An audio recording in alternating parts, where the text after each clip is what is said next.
வணக்கம் ஃப்ரெண்ட்ஸ், இன்றைக்கி ஒரு ஃபுல் டே விலாக் தான் பார்க்க போகிறோம். வீடியோ ஸ்கிப் பண்ணாமல் பாருங்கள், அப்போ தான் வீடியோவில் என்னென்ன இருக்குது தெரியும்.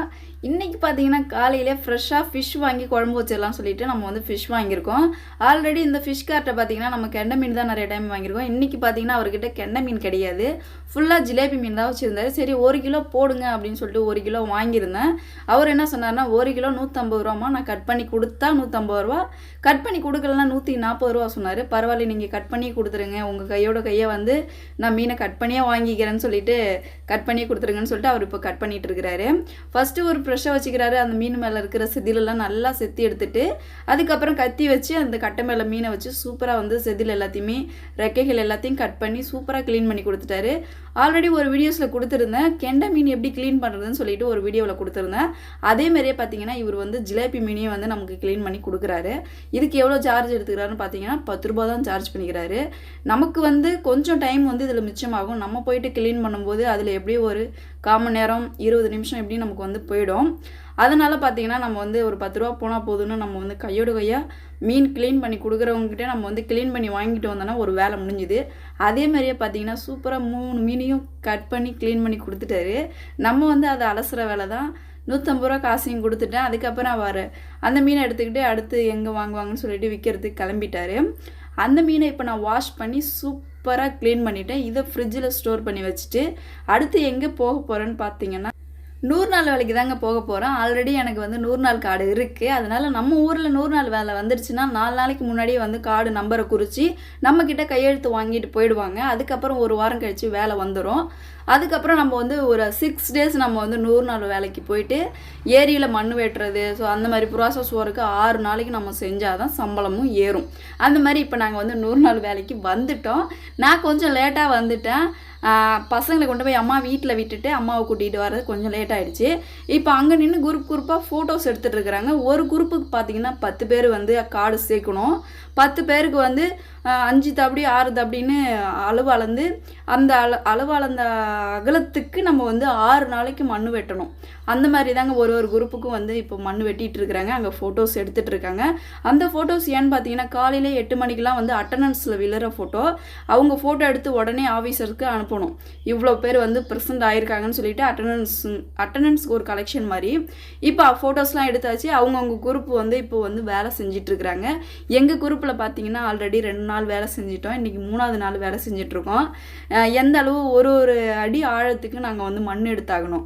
ஃபுல் அண்ட் ஃபுல் பார்த்தீங்கன்னா வந்து வறட்சியான ஒரு இடம்னு சொல்லுவோம். இந்த இடத்துல வந்து மண் அவ்வளோ சீக்கிரம் வராது.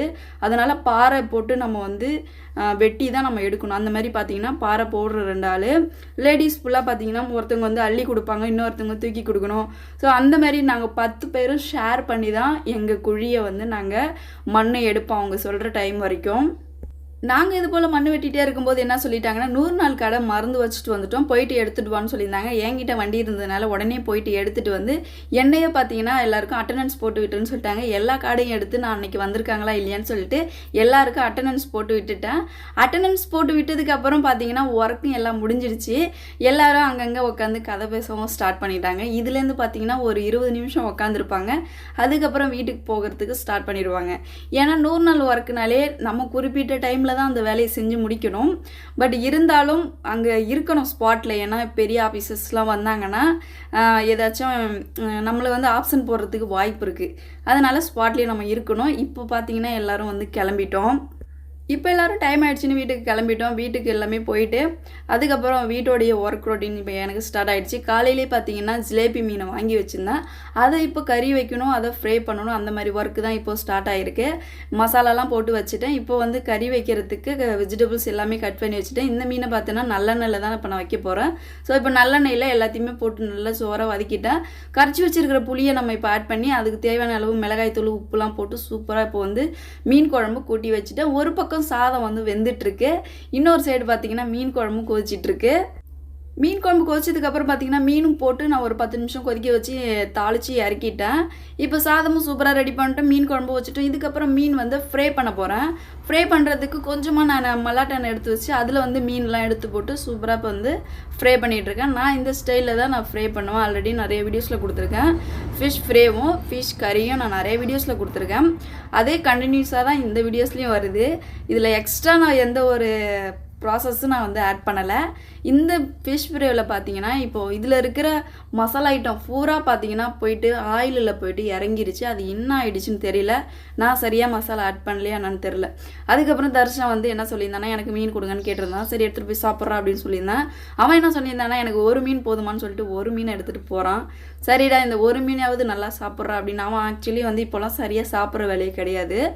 நம்மளா வலுக்கட்டாயமாக அவனுக்கு ஊட்டி விட்டால் தான் சாப்பிடுவான். அடுத்து ஒரு வாயிலா ஜீவன் பார்த்தீங்கன்னா எப்போ நமக்கு ஏதாவது கொடுப்பாங்களான்னு சொல்லிட்டு வெளியிலே வெயிட் பண்ணிட்டு இருக்காங்க. அதுக்கப்புறம் இப்போ நம்ம வந்து ஒரு ஈடாக போட்டு மீன்லாம் சூப்பராக எடுத்துகிட்ருக்கோம். பாப்பாவும் பார்த்தீங்கன்னா சாப்பிட்டுட்ருக்கா. மீன் குழம்பு ஊற்றி நானும் ஒரு மீனை வச்சு இப்போ சாப்பிட ஆரம்பிச்சிட்டேன். அல்டிமேட் சூப்பராக இருந்துச்சு. எந்த குறையும் இல்லை. மீன் குழம்புலையும் சரி, மீன் வறுவலையும் சரி, கெண்டை மீனும் சரி, ஜிலேபி மீனும் சரி, ஐஸ் போடாத மீன், அது இல்லாமல் ஃப்ரெஷ்ஷாக பிடிச்சிட்டு வர நம்ம பக்கத்து ஒரு மீனுங்கிறதுனால நல்லாவும் இருக்கும், சாப்பிட்றதுக்கு ருசியாகவும் இருக்கும், ஹெல்த்தியாகவும் இருக்கும். ஸோ அந்த மாதிரி இந்த டே இப்படி தான் போச்சு. ஃபிஷ் ஃப்ரைலாம் பண்ணி முடிச்சுட்டு பசங்களையும் சாப்பிட வச்சுட்டேன். ஸோ ஈவினிங் போல் ஆகிடுச்சு. நம்ம ஸ்கூட்டியும் பார்த்தீங்கன்னா நான் வாசல்லே நிறுத்தி நல்லா வாஷ் பண்ணிட்டேன். சூப்பராக வாஷ் பண்ணி இப்போ வாசல்லே நிற்கிது. இதை அடுத்து வண்டி எடுத்து நம்ம உள்ளே விட்டுட்டு இதுக்கப்புறம் வந்து நம்ம க்ளோஸ் பண்ண வேண்டியதான். இந்த டே இப்படி தான் போச்சு. இந்த டே உங்களுக்கு பிடிச்சிருந்துச்சுன்னா ஒரு லைக் கமெண்ட் போடுங்க. தேங்க்யூ.